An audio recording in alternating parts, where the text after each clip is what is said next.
Hello, and welcome to Living Local with Kim and Rani. We're here to bring you topics that you care about in our area. Whether it's entertainment and technology or giving back to the community, we have it covered. We're located here in Toledo, and we have friends, family, and coworkers all around Northwest Ohio, Southeast Michigan, and Erie County. Don't forget to subscribe if you like what you hear, and thanks for listening.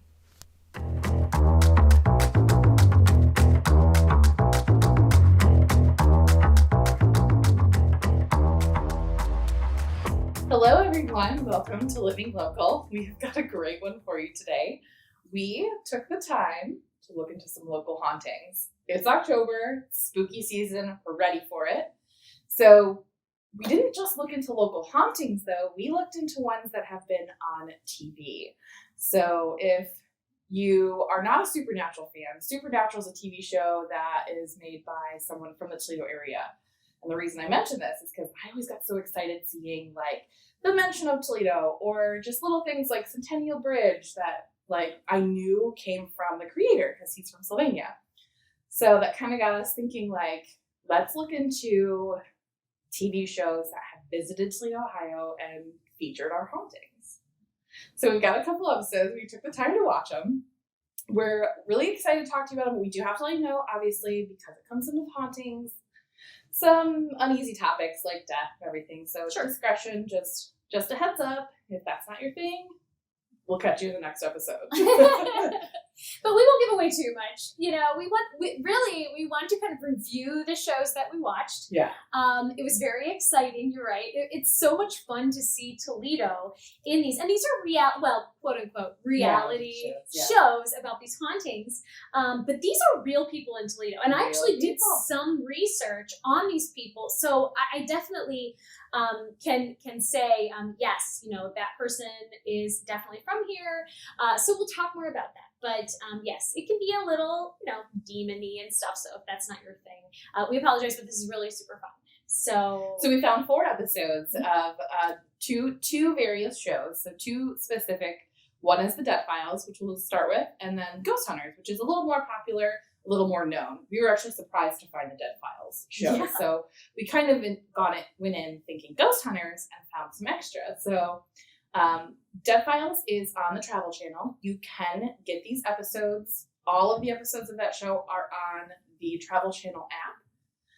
On their browser, also, you just sign in with your Buckeye information and you can watch the episodes. That's how I saw them. Yeah, totally. So your TV everywhere you can use. I actually did Discovery Plus. Yeah. And I did Over the Top. So I watched them over the top. So there are different ways that you can access them. But they had actually 2 episodes that actually took place in Toledo. And now, if you're not familiar with the Dead Files, this is on Travel Channel. It's Steve and Amy. Amy sees dead people, which she explains in the beginning. She sees dead people. And Steve is a New York City cop. And it's like a homicide detective. Yeah, homicide. Yeah, he's like a retired homicide detective. So they do their own research of the house separately, and then they get together at the end and do their reveal. Compare what they found. Right. So, first impressions. I started with the Demon War. Yes. Yeah, that was the first one I watched too. So, I guess, obviously going into these shows, you always take a little bit of a apprehension, right? So, you have to be the skeptic. You have to be second guessing everything. So the first thing I remember was, it is a bit cheesy, the Dead Files. There's a little bit of cheesiness. Obviously the Demon War episode's a little older. This one's from 2014. So they're still early on getting their groove. Totally. I would say I had a somewhat similar. I mean, I could see the cheese in it, especially when she's like, and I see dead people. Right. I'm like, okay. But first impression, really believable. Like, the people that actually live here in Toledo on the episode, oh my gosh, like, that you cannot act. That nobody is that good of an actor. Like, this is real. These are real people in this area that are experiencing something really scary. Yeah, I 100% take every witness client of these shows seriously. Oh, absolutely. We do not have any doubt about their experiences. We are not here to invalidate what they're experiencing. No, and like, truly, I was scared. I was legitimately scared, and I watched these by myself in my bedroom. That was the first mistake. I made my husband watch mine, so yeah. I know. I unfortunately had to watch it by myself. So I was legitimately scared watching this demon war. And you know what? My first notes were, that house is maybe in the Oregon area? East Toledo, and I was right. Because later on they say East Toledo. And the house looks like the Amityville house. Like, did it not? No, I didn't think about that. It totally has an Amityville house look to it. So it was kind of creepy, but you could tell. I said, that's very much East Side. Yeah. I'm guessing that's Oregon, Ohio. So anyway, so we've got a couple that live there with a daughter and a grandson. And, they're being haunted. I mean, in all different ways. It's actually very scary. At one point they mentioned a poltergeist. I truly I started to get more and more scared as I'm watching this episode. Well, especially because there was, the little boy. I think it tears a little tug at our heartstrings, right, for moms. So. Yeah, he's only 2. Yeah, he's 2 or 3. Yep, and this is happening to him too, and that was the really heartbreaking part of it. Yeah, that's the hard part for hearing about that. It was, and that he's in danger. I mean, it was talking about moments, which I don't want to give too much away, but moments where his window opened, and she said they never open that window; it's always locked, and this little baby is throwing his toys out the window running. So I was legitimately scared. I was nervous for the family. So I really, as the episode went on though, super scary. And then what's fun about it is, so the imagery, obviously you see the old images.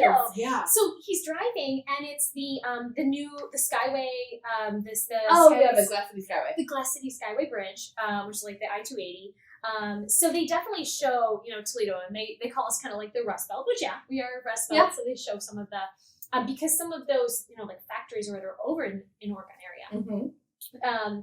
And then they actually interview people from this area. Yeah. So the first person they interviewed was Bob Poiry, who was a retired homicide detective here in Toledo. Yeah, Toledo Police Museum, right? When he went to the, Yeah, and I looked it up. Sure enough, he definitely was here. He went to Clay High School.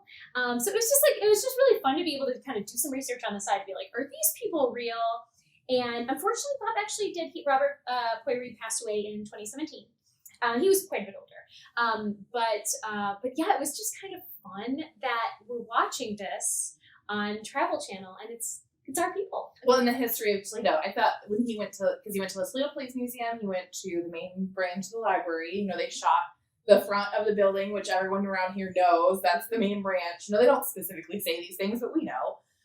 So he went into the archives and looked into the history of the area and everything, and that was cool. He went into the actual history. There was an explosion that he talks about. Totally. We don't want to spoil it. We really want you to watch these episodes. Totally. Good, So I would say, even if you're not a believer of the Amy lady that sees dead people, the cop is a real cop. And he does actual history on the house. So he really researches it. So it's really fun to learn about some of the background of the house, because it very much explains what's happening in this house. And then, they talk about that big explosion, and she sees all kinds of people outside that are dead. I'm like, whoa. I don't want to talk any more about it. I know, we keep trying to prevent the We're spoilers. giving you tidbits. We want to prevent the spoilers. But I have to say, this episode, it was called Demon War. I think it was worth a watch. Yeah. I had my feet hanging off the bed. And I swear, halfway through the episode, I pulled my feet in and put under a cover. Oh my God, you're adorable. Just like when you're a kid and you're scared of the and if you're covered by a blanket, you're suddenly safe. It's magic. It's completely magic. What is that ridiculous feeling? I'm suddenly safe under a blanket. I swear I did that exact thing watching this episode. I pulled my feet up because I got scared, and I went under the blanket and I continued to watch. So that says something.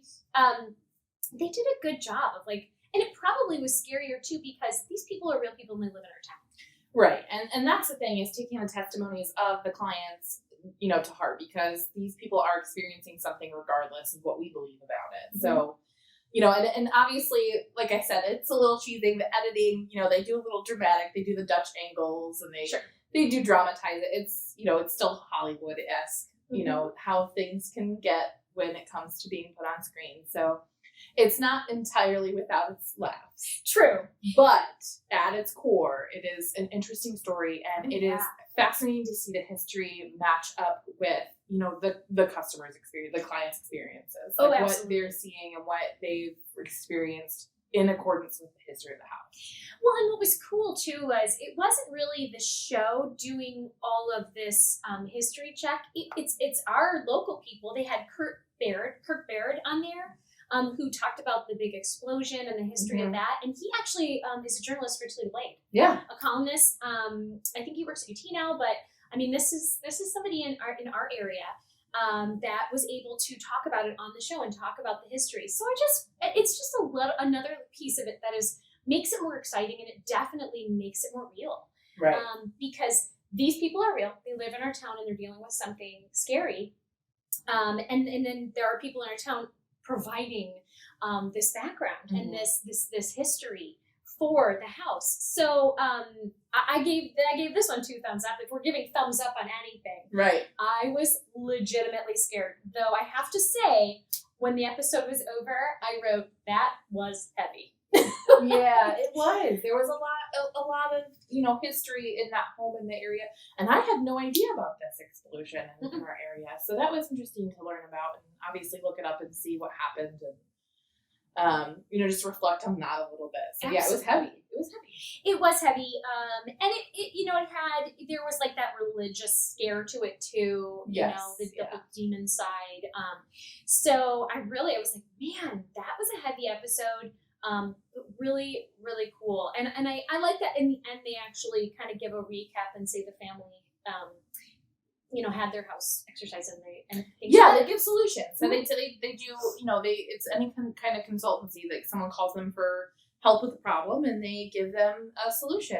It's like, having a solution when you feel powerless is important. Absolutely, and that's why they call them. And I loved, while I'm watching it, a commercial comes on and it's Steve and Amy, and they're actually saying, if you need us to investigate your house, go to this site and apply, we'll look at it. So I really thought that's even more believable to me. Like they're saying, guys, if you need help, we're looking for our next, houses to check out, call us and we'll come and help you. So that was just cool. I was like, oh, okay, that makes it even more real to me.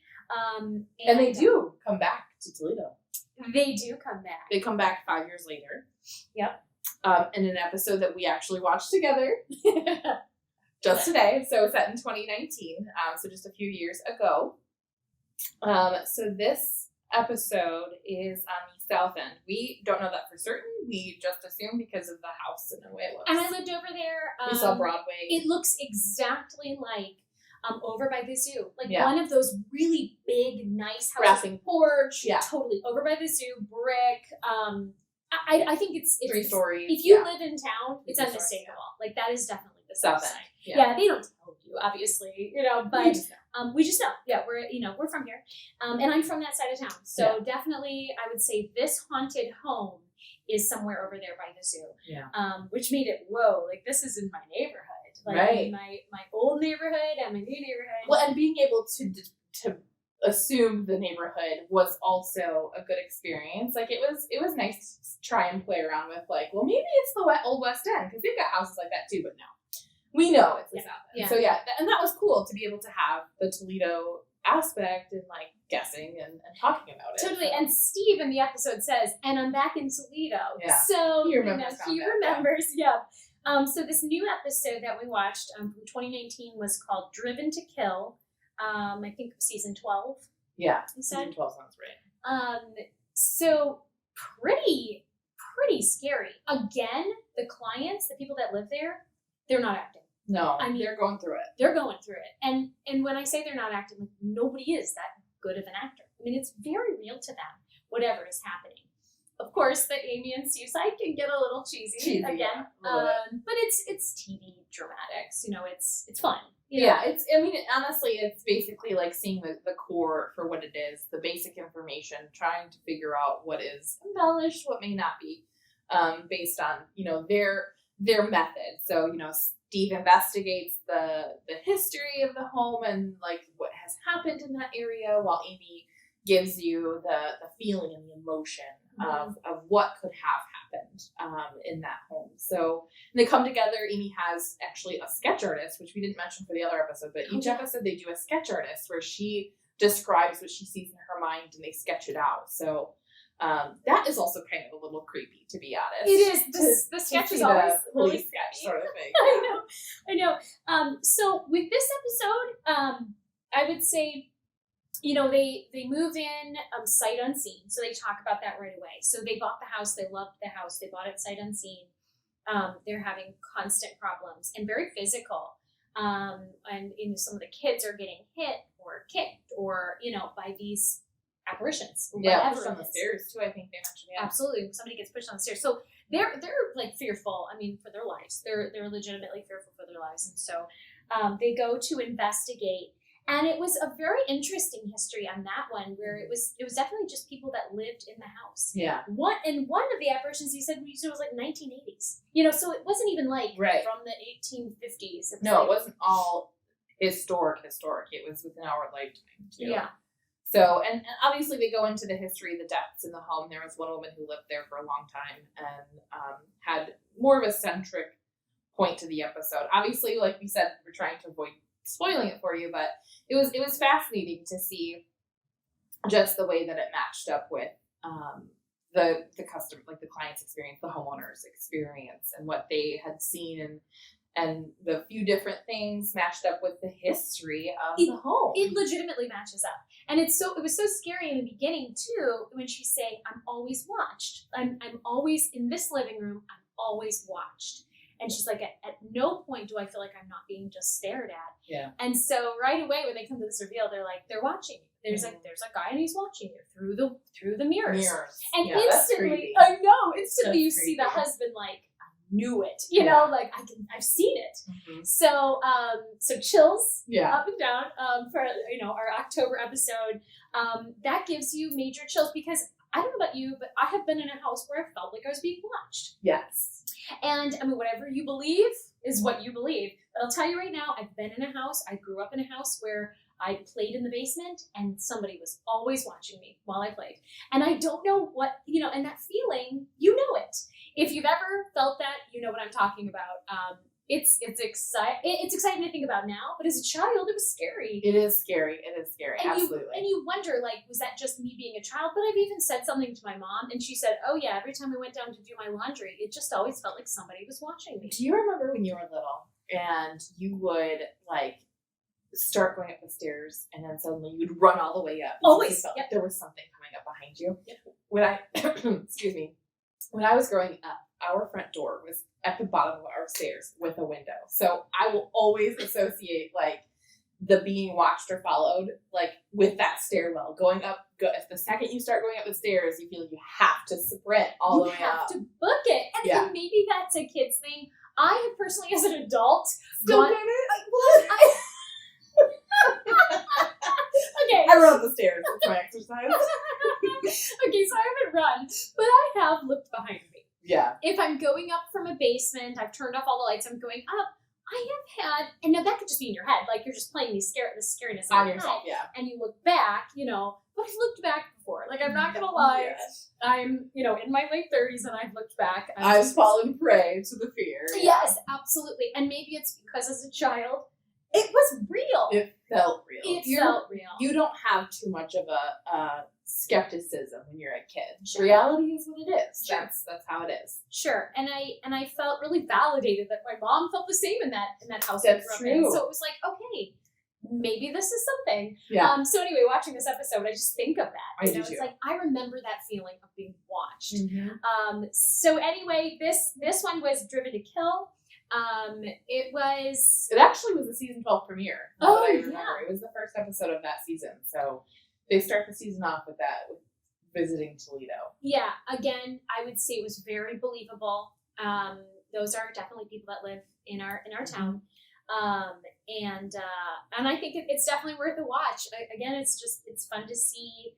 It's fun to see, our town and somebody. I mean, it's not fun to see people suffering in our town, but it's a very exciting Halloween type feeling, and that's what this show is. It is very much entertainment, scary entertainment.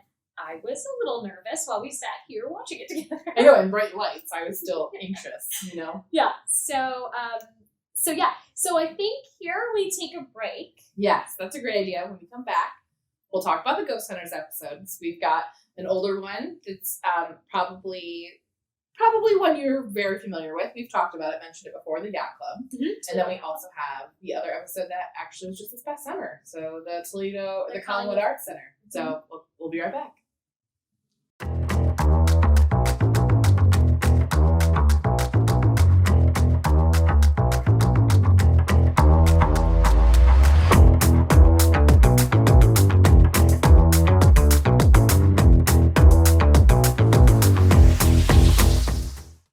Introducing the new My Buckeye app. Now you can manage your Buckeye broadband account from your iOS or Android device on the go. View and pay your bill, check your data usage, or get help with any technical questions. You can even upgrade and make changes to your Buckeye broadband account, just like that. To get started, just download the app from your device's app store and sign in with your My Buckeye username and password.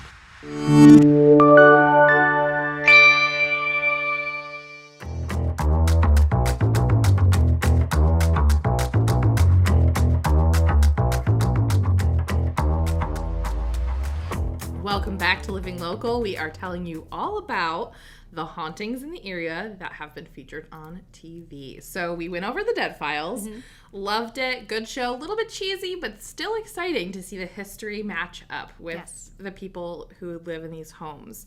So those were homes in the Toledo area. Now we've got two establishments. So first we start with the Toledo Yacht Club was on Ghost Hunters in 2016. Is that right? 2016? Did I write that down right? Yep, sure. It was definitely quite a few years ago. So 7 years ago, 5 or 6 years ago. And we've talked about this story before. We've mentioned it. The legend has it, and the experiences that people have had at the Yacht Club are all pretty uniform. There is a lot of different witnesses that give you the same story, the same things they've seen. You know, they have someone ordering a drink at the bar, the Commodore. The Commodore, yep. And it's different bartenders that have reported that they'll hear the Commodore, or they might see him and he'll order a Manhattan. Right. And then when they turn around or when they go to give it, he's not there anymore. Mm-hmm. Yeah. Okay. Ghost Hunters. We should. In case you are not familiar with Ghost Hunters. Yes, and I want to take out all of my opinion on the show for a minute. Ghost Hunters are people. I don't know that they have any degrees in any sort of way. So I've got a little bit of information. Great. So TAPS. They talk about TAPS as like so that stands for the Atlantic Paranormal Society. Gotcha. So they have got this organization that they were doing these paranormal investigations, and that's, 15 years ago, they got picked up by a cable network to feature a show on them. So probably among the very first ghost hunting shows out there. Oh, yeah, absolutely. So they've been doing it a while, and every episode has to deliver. Oh, my goodness. And, okay, you guys know when you go to a haunted place or, when you played the Ouija board as a kid, like, you're not always going to something's not going to always happen. Right. Like, they've got to have a show. So something has got to happen every time. Happen. Again, I got to take my opinions out. Yes. So Ghost Hunters, these people, and they are just normal people. I don't think that they're there's no real profession behind what they're doing, I don't think. They get out there, they set up their cameras, they turn off all the lights at night. They do have all the hardware, the EVP, all that stuff, the cameras, Yeah, totally. They can pick up, heat sensors, things like that. So the guy in the van. The guy in the van, yep, that watches the videos that you never see. No. So that's what they do. And they go and people kind of apply and say, hey, this place is really haunted. We'd love for ghost hunters to come and check it out. So they go there and they do investigations at night. They turn all the lights off. So, okay, first impressions when I'm watching, I was scared. And I think it's because right off the bat, I was kind of imagining being there because it's here in Toledo. Yeah. So I'm imagining being in this place at night, walking around, trying to make contact with a flashlight, trying to make contact with something there. And I was like, I would be terrified. So afraid. I would not be able to, this would not be my thing. I would not do this. Yeah, if these people are anything, they're brave. Right. Like, they are not scared. Which, okay, great. I would be so scared. Yeah. So we get into the Toledo Yacht Club, I think built in 1908. And this was an interesting episode because it actually brought in a kid from the area. His name is Hunter. He lives here in the area. His mom, I believe, worked at the yacht club at the time. And this child, Hunter, claims that he has made contact with a little boy ghost there. And they're friends, which is really sweet and then kind of sad at the same time. Yeah. So, they ask him, has he passed away? And Hunter says, yes, he's not living. And then they ask him, does he know that he's not living? And I thought that was such an interesting question. And Hunter says, no, he thinks that he's here. And he wants to play. Right. Well, and I think Hunter knowing, Hunter having the conversations with him and being able to tell the ghost hunters all of his experience, it's different when it comes from a kid. It really is. It felt really, it felt very genuine. He had all the answers. It wasn't like he had practiced them. It was like, no, this is what myself and the ghost Jacob talk about. Yeah. So he describes him. He tells the ghost hunters how he died, even though I'm not sure that he said that's how he died. He just said he fell. He said he fell, and he had a scar on his face. So then, of course, they set up their cameras, which I thought was so funny because at one point they set a camera up, and I swear we just bought that camera on Amazon. Yeah. Just to, watch, the wildlife outside of our house. And I'm like, that camera's pretty cheap. But it's a motion sensor, and it's a night vision camera. So it's gonna get the footage. Totally. So what difference does it make? So I actually did a little research too. I looked up the kid. Now he's a minor. I'm not going to talk about it as, although his name was in the show, so, I'm not giving away anything. But he's a local kid. He's older now.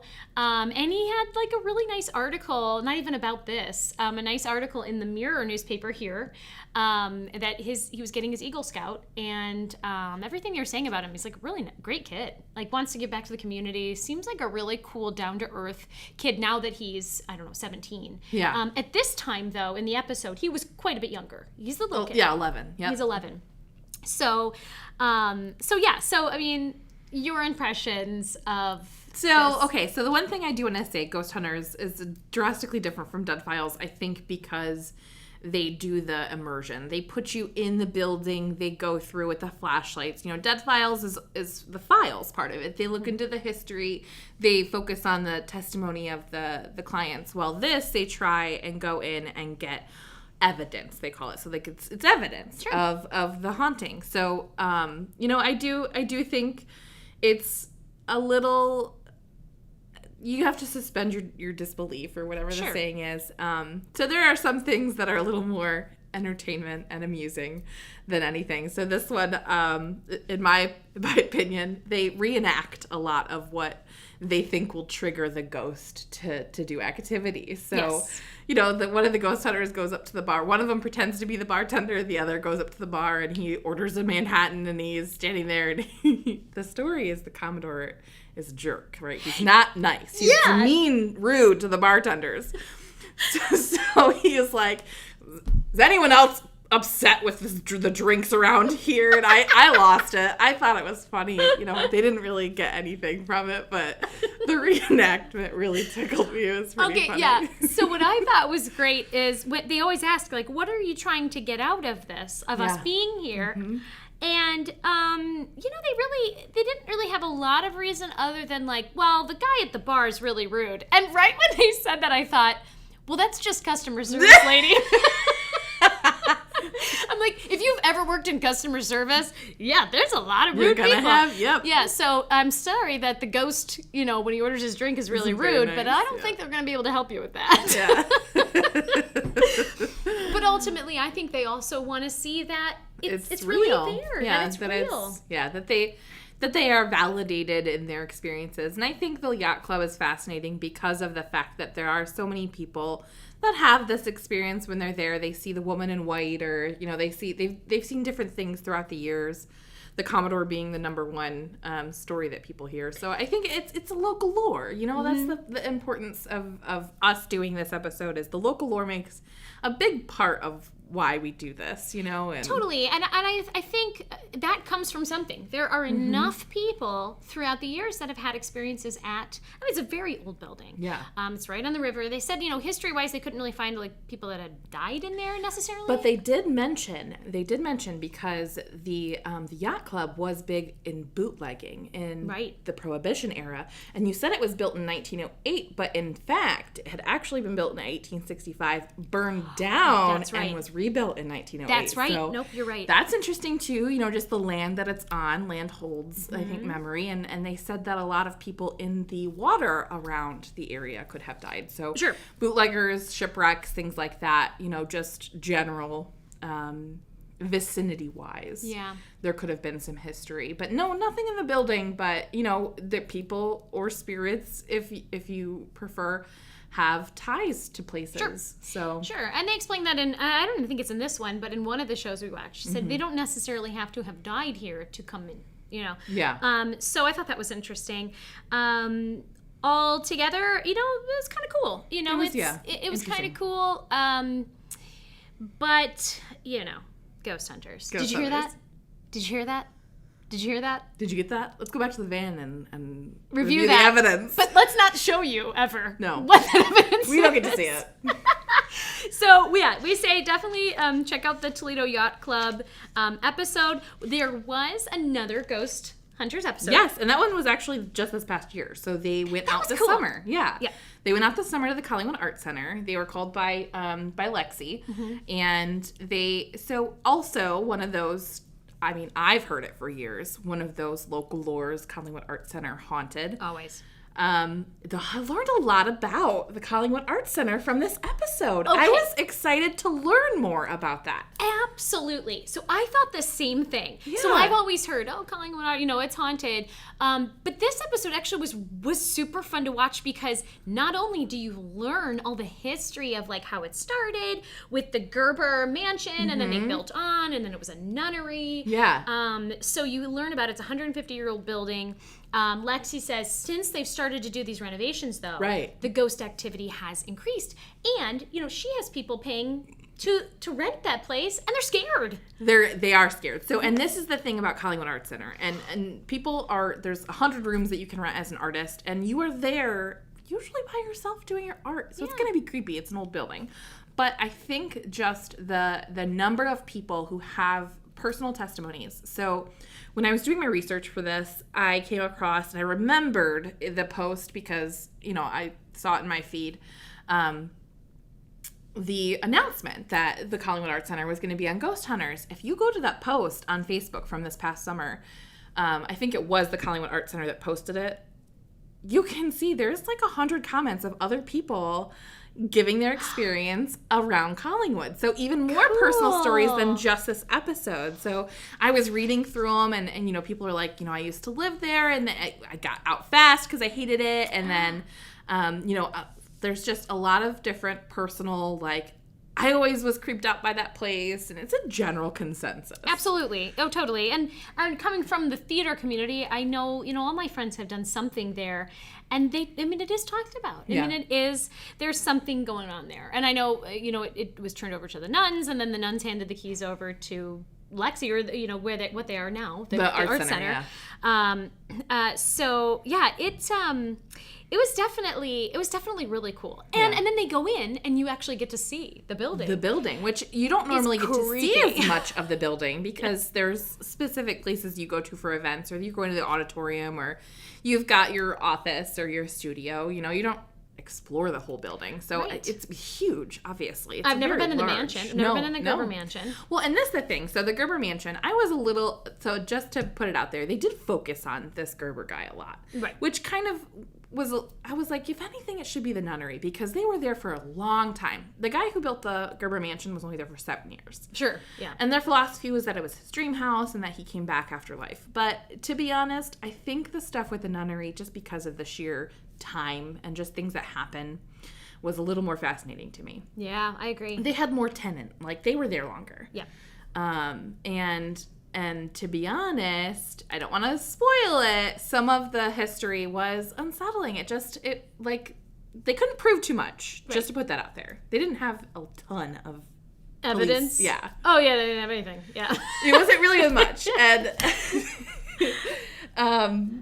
I do when I was watching it, I do remember just kind of being like, what are these guys doing? 100%. I made a few notes, like, they had ellipses after them. Like, yeah. What? You know, it was really, there were moments. But what's so funny is we didn't even need the ghost hunters there. Like, if we just had local people talking about it in the episode, scary, amazing. They said everything that you wanted to hear, and then the ghost hunters just repeated it. And I'm like, well, you didn't really do anything. Yeah. It was so cool. Penny, I think Hodge, she was in it. No, she's local. She's a jewelry appraiser, I guess for Harold Jaffe. But she's also a historian. So she came in and she told, it was cool. So she comes in, she tells everything, and I'm like, okay, we could have just done our own show, Ghost Hunters, because why not? Let's do it. It just next seems season. like, the local people really brought the coolest stuff. They did. And that's honestly, like I said, one of the reasons we do things like this is the local lore, appreciating the community and our experiences around it, and just seeing like where that translates to these shows, the Ghost Hunters and the Dead Files. It's exciting. It's this whole, I think, I loved the end of that episode when the ghost hunters are like talking to themselves and they're like, we really helped out. And I'm like, you literally did nothing.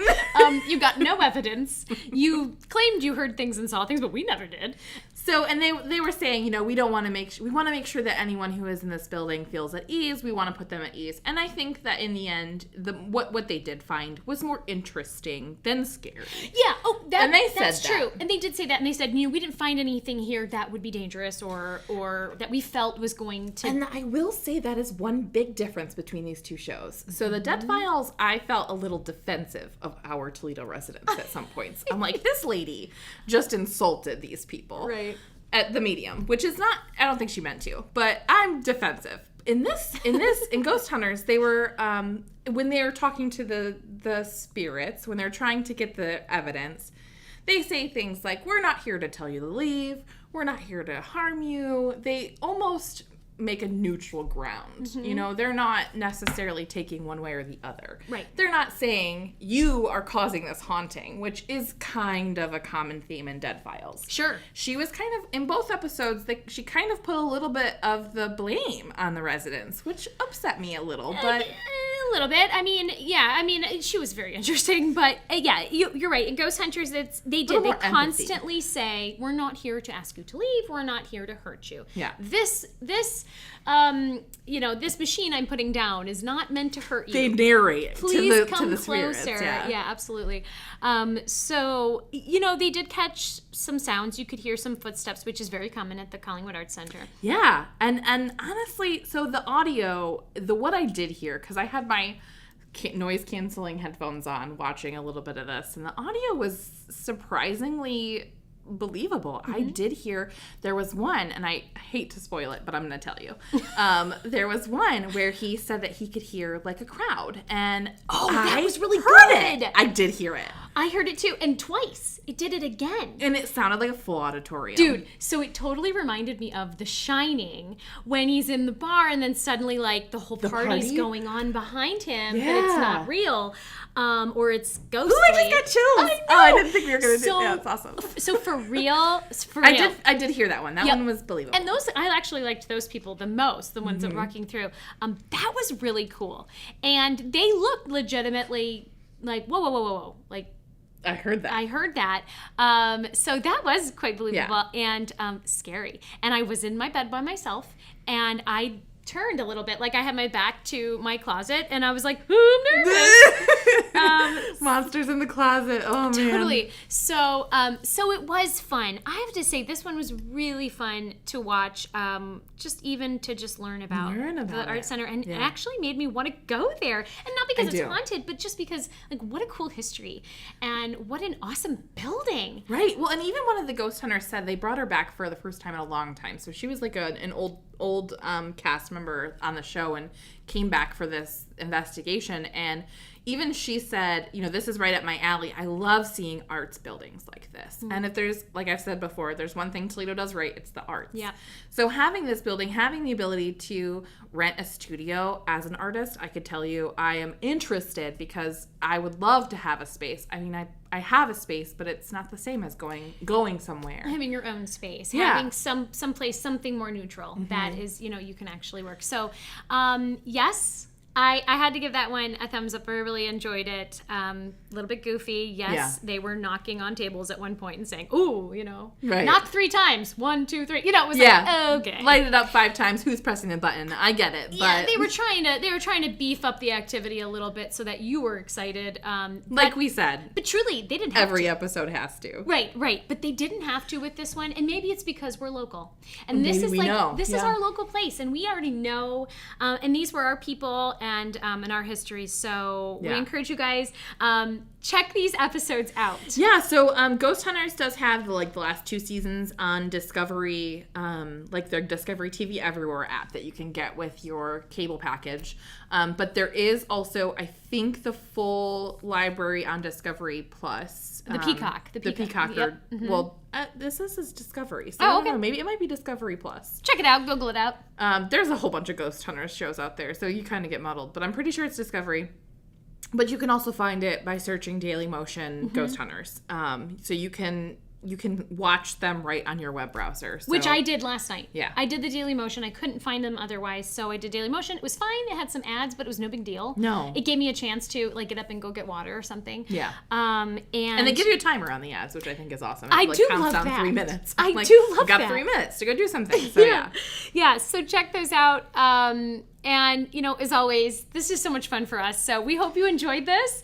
Like us, definitely subscribe. We've got another scary one coming up. We are actually going to a escape room together. We sure are. We're going to see just how awesome or terrible we are at it. We are going to test the limits of this friendship that we've got here. I know, right? It might just be one of us next time. Living local with Rani or Kim instead of Anne. So definitely stay tuned. Check us out again. Thanks so much.